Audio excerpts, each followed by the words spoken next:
Pension की खबरों को जानने के लिए हमारे चैनल पेंशन न्यूज टुडे को सब्सक्राइब कीजिए। कर्मचारी भविष्य निधि संगठन ने higher pension EPF higher pension को लेकर वेतन विवरण जमा करने की समय सीमा 3 महीने के लिए आगे बढ़ा दी है।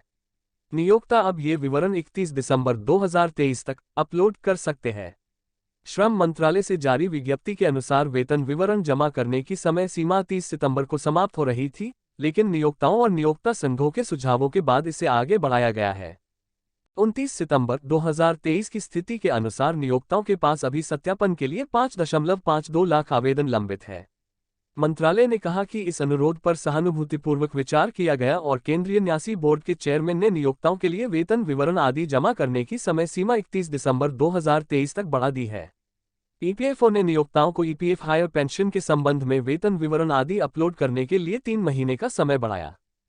श्रम मंत्रालय ने 29 सितंबर को एक प्रेस विज्ञप्ति जारी कर बताया कि ईपीएफओ द्वारा उच्च वेतन पर पेंशन के लिए विकल्प संयुक्त विकल्प के सत्यापन के लिए आवेदन जमा करने के लिए पहले एक ऑनलाइन सुविधा उपलब्ध कराई गई थी।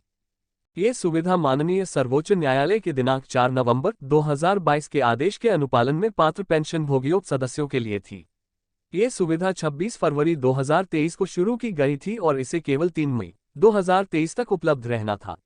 इसके बाद कर्मचारियों के प्रतिवेदन पर विचार करते हुए पात्र पेंशन भोगियों सदस्यों को आवेदन दाखिल करने के लिए पूरे 4 महीने का समय प्रदान करने के लिए समय सीमा 26 जून 2023 तक बढ़ा दी गई थी। पात्र पेंशन भोगियों सदस्यों को होने वाली किसी भी कठिनाई को दूर करने के लिए 15 दिनों का अंतिम अवसर दिया गया। तदनुसार कर्मचारियों द्वारा विकल्प संयुक्त विकल्प के सत्यापन के लिए आवेदन जमा करने की अंतिम तिथि 11 जुलाई 2023 तक बढ़ा दी गई थी। 11 जुलाई 2023 तक पेंशन भोगियों सदस्यों से विकल्प संयुक्त विकल्प के सत्यापन के लिए 17.49 लाख आवेदन प्राप्त हुए हैं।